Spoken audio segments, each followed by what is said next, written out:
Hello guys, welcome to टुलेरियस academy. दोस्तों, आज मैं बात करूंगा आपको काउंसलिंग कैसे करनी है। सीयूटी पीजी 2024 की काउंसलिंग स्टार्ट हो चुकी है और बहुत सारे स्टूडेंट इस बात में कंफ्यूजन है कि हमें काउंसलिंग कैसे करनी है। तो मैं आपको सबसे पहले स्टेप बाय स्टेप बताता हूं। आपने सबसे पहले सीयूटी पीजी का फॉर्म भरा, उसके बाद में आपने एग्ज़ाम दिया और एग्ज़ाम आपने एक पर्टिकुलर कोर्स में दिया। ठीक है, मान लेते हैं कि आपका कोर्स केमिस्ट्री, फिजिक्स या जूलॉजी कोई भी हो सकता है। ठीक है, या हिंदी, हिस्ट्री, इंग्लिश लैंग्वेज में कोई भी आपका एग्ज़ाम आपने दिया किसी भी कोर्स में। एग्ज़ाम दे दिया, रिज़ल्ट आ गया, आपके पास नंबर आ गए। अब आपको क्या करना है, अब आपको हर एक सेंट्रल यूनिवर्सिटी की वेबसाइट पे जाना है। क्या करना है, पर्टिकुलर हर यूनिवर्सिटी की वेबसाइट पे जाना है। अब काउंसलिंग स्टार्ट हो चुकी है, काउंसलिंग स्टार्ट हो चुकी है, तो आपको सबसे पहले मैं बताऊं कि आपको हर यूनिवर्सिटी की वेबसाइट पे जाना है। अब हर यूनिवर्सिटी की वेबसाइट पे कैसे पॉसिबल है कि अगर आपके मार्क्स बहुत अच्छे हैं, अगर मार्क्स आपके बहुत अच्छे हैं, मान लो कि 300 में से 200 से ऊपर है, तो आप क्या करिए, जो टॉप यूनिवर्सिटी है उनकी वेबसाइट पे जाइए। जैसे जेएनयू, जैसे बीएचयू, जैसे एचसीयू हैदराबाद, या फिर आप जाइए डीयू। ठीक है, ये जो टॉप यूनिवर्सिटी है चारों, इस यूनिवर्सिटी की वेबसाइट पे जाइए और वेबसाइट पे जाने के बाद में जैसे मैं बीएचयू की वेबसाइट पे गया। ठीक है, तो बीएचयू की वेबसाइट पे आने के बाद में यहाँ पर आप लोग देखेंगे कि सीयूटी पीजी का जो, या फिर सीयूटी पीजी कई बार नहीं लिखा होता है, ऐसे लिखा होता है कि पीजी काउंसलिंग या पीजी प्रोग्राम लिखा होता है। ठीक है, यहाँ पर लिखा है अंडर ग्रेजुएट प्रोग्राम लिखा है, ये रहा पोस्ट ग्रेजुएट प्रोग्राम 2024। इसका मतलब यहाँ पर जो बुलेटिन दिया है, इन्फॉर्मेशन बुलेटिन दिया है, ये 2024 का इन्फॉर्मेशन बुलेटिन है। अब किसी भी यूनिवर्सिटी के बारे में जानना है, या फिर उस यूनिवर्सिटी में कितने कोर्स है, कौन सा कोर्स है, हमारा कोर्स है या नहीं है, ये सबसे ज़्यादा ज़रूरी है कि हमारा कोर्स है या नहीं है। मान लें कि मैंने बीएड में फॉर्म डाला, अब बीएड बीएचयू में करवाते हैं या नहीं करवाते हैं, ये मुझे सबसे पहले चेक करना पड़ेगा। मैं सीधे ही रजिस्ट्रेशन नहीं कर सकता। ठीक है, तो सबसे पहले मैंने क्या किया, इन्फॉर्मेशन बुलेटिन खोला। ठीक है, तो इन्फॉर्मेशन बुलेटिन खोलने के बाद में मुझे यहाँ पर क्या पता चला, उस यूनिवर्सिटी के बारे में पता चल गया। ठीक है, अब उस यूनिवर्सिटी के हर एक चीज़ के बारे में मुझे पता चल गया कि यहाँ पर सब चीज़ें दी हुई है। अबाउट सबसे पहले बनारस हिंदू यूनिवर्सिटी, फिर सीयूटी का, फिर एलिजिबिलिटी, यहाँ पर कौन कौन सी है, आर्ट्स है, कॉमर्स है, या फैकल्टी, हर एक फैकल्टी के अनुसार दिया हुआ है। ठीक है, फिर यहाँ पर course with group discussion, personal interview, practical, physical fitness, यहाँ पर क्राइटेरिया फॉर एडमिशन। अगर आपका ऐसा एग्ज़ाम है जिसके अंदर फिजिकल फिटनेस है या फिर प्रैक्टिकल है, तो जैसे विजुअल आर्ट्स वगैरह के होते हैं, तो उसके अंदर है तो आपका वो भी यहाँ पर दिया हुआ है। ठीक है, उसके बाद में रिजर्वेशन कोटा, आपका क्या इस यूनिवर्सिटी में आपका रिजर्वेशन कोटा है या नहीं है, ये पता चल जाएगा। फिर हॉस्टल फैसिलिटीज़ है, हॉस्टल फीस है, इस बारे में पता चल जाएगा। तो यहाँ पर आप पूरे के पूरे इस इंफॉर्मेशन बुलेटिन से हर यूनिवर्सिटी का, इस यूनिवर्सिटी का नहीं, हर एक यूनिवर्सिटी का इंफॉर्मेशन बुलेटिन आप सबसे पहले देख लीजिएगा। ठीक है, अब इंफॉर्मेशन बुलेटिन देख लिया, अब आपको क्या करना है, अब लगभग जैसे सीयूटी पीजी का बीएचयू में रजिस्ट्रेशन स्टार्ट नहीं हुआ है। ठीक है, अभी तक रजिस्ट्रेशन स्टार्ट नहीं हुआ है, क्योंकि यहाँ पर आप देख सकते हैं, नीचे आते हैं, स्क्रॉल करते हैं तो काउंसलिंग पोर्टल तो खुला हुआ है। यहाँ पर काउंसलिंग पोर्टल पे जब पीईटी के यहाँ पर पीजी का यहाँ पर क्या दिया हुआ है, पीईटी दिया हुआ है, जब इस पर क्लिक करते हैं तो यहाँ पर 23-24 का रजिस्ट्रेशन लिखा हुआ है, ना कि 24-25 का। इसका मतलब इसका रजिस्ट्रेशन अभी स्टार्ट नहीं हुआ है। ठीक है, जैसे ही स्टार्ट होगा हम लोग आपको बता देंगे। बीएचयू का तो पक्का ही बता देंगे, जहाँ तक हो सकेगा हम सारी यूनिवर्सिटी का बता रहे हैं, बट बहुत सारी यूनिवर्सिटी में साथ साथ डाल दिया है। ठीक है, 19 और लेके 25 के बीच में सारी यूनिवर्सिटियों ने डाल दिया है, तो सभी के लिए अभी वीडियो में नहीं बना पा रहा हूँ। ठीक है, पॉसिबल है कि मैं बता दूं सारी यूनिवर्सिटी का, ठीक है। अब आपको क्या करना है, सबसे पहले आपने एग्ज़ाम दे दिया, कोर्स चूज़ कर दिया, किसी यूनिवर्सिटी की वेबसाइट पे चले गए, आपने उस यूनिवर्सिटी की इन्फॉर्मेशन बुलेटिन पढ़ लिया, आपने उस यूनिवर्सिटी के बारे में सारा कुछ पढ़ लिया, आपने उसकी फ़ीस पढ़ ली, आपने उसकी हॉस्टल फैसिलिटीज़ पढ़ ली, आपने उसकी यूनिवर्सिटी की फैसिलिटीज़ पढ़ ली। अब आपको डिसाइड करना है कि आपको उस यूनिवर्सिटी को ज्वाइन करना है या नहीं है। अगर आपको डर लग रहा है कि कन्फ्यूज़न में हो कि ये यूनिवर्सिटी मुझे मिलेगा या फिर नहीं मिलेगा, मैं ऐसे ही रजिस्ट्रेशन में पैसे वेस्ट कर रहा हूँ, ठीक है।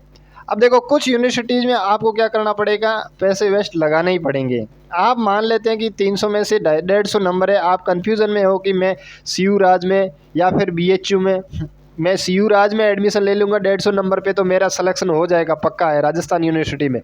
बट BHU में रजिस्ट्रेशन करूं या नहीं करूं, ये भी कन्फ्यूज़न में, क्या मुझे 150 नंबर पे BHU मिलेगा। ऐसे कन्फ्यूज़न में आपको कम से कम लगभग मैं मानता हूं कि 7-8 यूनिवर्सिटी में आपको रजिस्ट्रेशन करना ही पड़ेगा, ठीक है। कुछ तो आपका फीस लगने वाला है, ठीक है। तो अब क्या करना है, अब आपको किसी भी यूनिवर्सिटी की वेबसाइट पे जाना है। जैसे मैं जाता हूँ सेंट्रल यूनिवर्सिटी ऑफ राजस्थान की वेबसाइट पे जाता हूँ। यहाँ पर आने के बाद में एडमिशन पोर्टल पे जाता हूँ, ठीक है। हर यूनिवर्सिटी के एडमिशन पोर्टल पे जाइए और एडमिशन पोर्टल पे जाने के बाद में यहाँ पर 24-25 का, ना कि 23-24 का, उसके ऊपर क्लिक कीजिए। अब इसके ऊपर क्लिक करने के बाद में यहाँ पर आपका PG एडमिशन लिखा हुआ है, इसके ऊपर जाइए तो यहाँ पर सारा क्राइटेरिया आपको दिया हुआ है। सबसे पहले आप शेड्यूल में जाइए, सबसे पहले शेड्यूल में जाइए। क्या क्या आपका शेड्यूल स्टार्ट हो गया, तो सबसे पहले शेड्यूल में गए, ठीक है। तो शेड्यूल में जाने के बाद ये पता चला कि इसका जो रजिस्ट्रेशन है वो स्टार्ट हो गया है, ठीक है। इसका जो रजिस्ट्रेशन है वो 24/4/2024 से स्टार्ट हो गया है और last date of submission online registration admission form है 10/5/2024, ठीक है। इसका मतलब यहाँ आपका लगभग चलने वाला है 15 दिन चलने वाला रजिस्ट्रेशन, ठीक है। तो ये आपका शेड्यूल पता चल गया। अब आपको क्या करना है, हर यूनिवर्सिटी की वेबसाइट पे चले गए, आपको मान लिया कि 10 यूनिवर्सिटी आपने चूज़ कर लिया। सबसे पहले आपको 10 यूनिवर्सिटी चूज़ करना है, उस यूनिवर्सिटी में आपने फॉर्म रजिस्ट्रेशन अलग से भरना है। रजिस्ट्रेशन आपने CUT PG का भरा था, वैसे ही आपको अलग से फॉर्म भरना है। तो आपने शेड्यूल देख लिया, ऑनलाइन रजिस्ट्रेशन आ गया, लगभग ज़्यादातर यूनिवर्सिटी का ऑनलाइन रजिस्ट्रेशन आ गया है। अब आपने क्या करना है कि आपने चूज़ भी कर लिया, देख भी लिया, सीटें देख ली और यूनिवर्सिटी के बारे में देख लिया, फ़ीस देख ली, सब कुछ देखने के बाद अब आपको क्या करना है, उस यूनिवर्सिटी की रजिस्ट्रेशन डेट को देख लिया। अब आपको अगर लगता है कि मुझे ये रजिस्ट्रेशन करना है, ठीक है, तो वहाँ पर क्या करोगे, आप रजिस्ट्रेशन के लिए अप्लाई करोगे। अब अप्लाई के लिए कई बार लिंक यहीं पर दिए होते हैं, कई बार यहाँ पर दिया हुआ रजिस्ट्रेशन फॉर PG एडमिशन 2023-24-25 यहाँ पर क्लिक किया तो यहाँ पर शायद ये लिंक मिल गया है, ठीक है। अब यहाँ पर ज़्यादातर जैसे इसको लिंक को खोलोगे तो यहाँ कुछ भी नहीं दिखाई देगा, ठीक है। यहाँ न्यू रजिस्ट्रेशन जैसा कुछ नहीं दिखाएगा। तो जो 3 डॉट है उसके ऊपर क्लिक करोगे और 3 डॉट पे क्लिक करोगे तो सबसे पहले नीचे लिखा हुआ आएगा न्यू रजिस्ट्रेशन। उसके ऊपर जैसे ही क्लिक करोगे तो यहाँ पर आपका रजिस्ट्रेशन ओपन हो जाएगा और रजिस्ट्रेशन ओपन होने के बाद में यहाँ पर आप यहाँ से फॉर्म फिल करना है और आपको जो भी फीस है वो फीस सबमिट करनी है। अब आपने रजिस्ट्रेशन कर दिया, फीस सबमिट कर दी। अब आपको क्या करना है, अब आपको ध्यान रखना है कि कट ऑफ जो इसकी फर्स्ट लिस्ट आती है ना, उस लिस्ट का पता करना है। मान लेते हैं कि राजस्थान यूनिवर्सिटी और BHU दोनों ने साथ में काउंसलिंग करवाई और BHU ने काउंसलिंग में टाइम लगा दिया और CU राजस्थान ने सबसे पहले काउंसलिंग करवा के फर्स्ट लिस्ट भी जारी कर दी, कट ऑफ जारी कर दी। अब वो कह रहा है 1 दिन के अंदर, ध्यान रखना, कट ऑफ जैसी जारी होती है उसकी 1 दिन में ही आपका क्या हो जाता है, फ़ीस सबमिट करना होता है। जो फ़ीस का डेट है वो वहाँ पर दिया हुआ है। अगर आप फ़ीस नहीं भरते हैं इसका मतलब आपका जो रजिस्ट्रेशन फॉर्म भरा हुआ है वो कुछ भी काम का नहीं है। फ़ीस मतलब आपका एडमिशन फ़ीस आपका 1 दिन के अंदर अंदर आपका भरना पड़ता है, ठीक है। 1 दिन के अंदर आपका एडमिशन फ़ीस भरना पड़ता है। अब आपने एडमिशन फ़ीस भर दिया है, इसका मतलब आपकी जो सीट है वो लॉक हो चुकी है। अब आपकी सीट है वो लॉक हो चुकी है CU राजस्थान की सीट पे, ठीक है। तो सीट लॉक होने के बाद में अब क्या करना है, सीट लॉक हो चुकी है। अब आपका BHU में काउंसलिंग करवा रहे हैं, किसी दूसरी यूनिवर्सिटी में करवा रहे हैं, पंजाब में करवा रहे हैं, same to same process. Registration करना है, उसकी कट ऑफ आती है, फीस सबमिट करना है, ठीक है। दूसरी यूनिवर्सिटी का आती है, रजिस्ट्रेशन करवाना है, फ़ीस सबमिट करनी है, ठीक है। अब आप ऐसे यूनिवर्सिटियों की अगर फ़ीस सबमिट करते हैं और सीटें लॉक हो जाती है, ऐसा मत डरना कि आप लोगों को जो फ़ीस सबमिट करना है वो वापस नहीं मिलेगी, पूरी की पूरी फ़ीस आपको वापस मिलेगी। अगर आपने राजस्थान यूनिवर्सिटी में एडमिशन करवाया, अब आपका BHU में सिलेक्शन हो गया है, BHU ने काउंसलिंग स्टार्ट करवाई और BHU में एडमिशन हो गया है। अब आपने क्या किया, पहले ही राजस्थान में फ़ीस भर चुकी है, कम से कम 12,000 रुपये फ़ीस लग रही है उसकी। पिछली बार 12,000 थी और उसका जो फॉर्म का फ़ीस था वो 1,200 रुपये था। तो इस बार फॉर्म फीस काफ़ी कम कर दिया है, 400 रुपये कर दिया है, ठीक है। तो यहाँ पर आप देख सकते हैं कि अब BHU ने काउंसलिंग स्टार्ट करवा दी। अब BHU में आपका सिलेक्शन हो गया। अब आप वहाँ क्या करोगे, वहाँ जाके उसका एडमिशन कैंसिल करवा दोगे।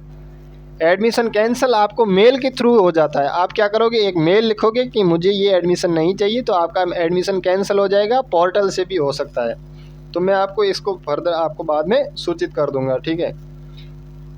ठीक है, तो आप उस राजस्थान यूनिवर्सिटी में एडमिशन कैंसिल करवा के आपका BHU में सिलेक्शन हो रहा है, एडमिशन ले लीजिए। DU में सिलेक्शन हो रहा है तो DU में सिलेक्शन ले लीजिए। पंजाब में हो रहा है तो पंजाब में ले लीजिए। किसी भी यूनिवर्सिटी में ऐसे आपको एडमिशन लेना है। अब आप क्या करोगे, वहाँ पर फ़ी रिफंड का अपने आप आ जाएगा, नहीं आएगा तो आपको पर्टिकुलर उस कांटेक्ट पे ध्यान रखना है। हमेशा ही आपको उनसे कांटेक्ट में रहना है और फ़ी रिफंड आपको वापस मिल जाएगा। आप हमेशा कांटेक्ट में रहिएगा, ठीक है। तो अगर इस प्रोसेस के बीच में अगर आपको कोई डाउट है, किसी भी तरह का डाउट है कि कैसे अभी भी काउंसलिंग कैसे करवाएं, तो आप मुझे पर्सनली जैसे ही कमेंट करोगे मुझे पता चल जाएगा कि आपकी क्या प्रॉब्लम है। अभी जस्ट मेरे यूट्यूब पे वीडियो पे कमेंट आ रहे थे कि 2-3 कमेंट आए, जैसे कि उन्होंने कहा कि काउंसलिंग कैसे करवाएं, तो मैंने ये वीडियो बना दिया। अगर आपकी ये प्रॉब्लम आ रही है, अगर इसके अंदर भी और भी जैसे प्रॉब्लम आ रही है, तो आप हमें तुरंत बताइएगा, हम आपको ज़रूर आपकी हेल्प करेंगे। आप हमारे चैनल को सब्सक्राइब शेयर कीजिए अपने दोस्तों के साथ, ज़्यादा से ज़्यादा काउंसलिंग में हेल्प लीजिए हमसे, ठीक है। अगर आपसे किसी भी प्रकार की प्रॉब्लम हो रही है तो आप हमसे जुड़िए, हम आपको हेल्प करेंगे, ठीक है दोस्तों। हमसे जुड़ने के लिए आपका बहुत बहुत धन्यवाद। जय हिंद, जय भारत। हमारे साथ ऐसे ही जुड़े रहिए।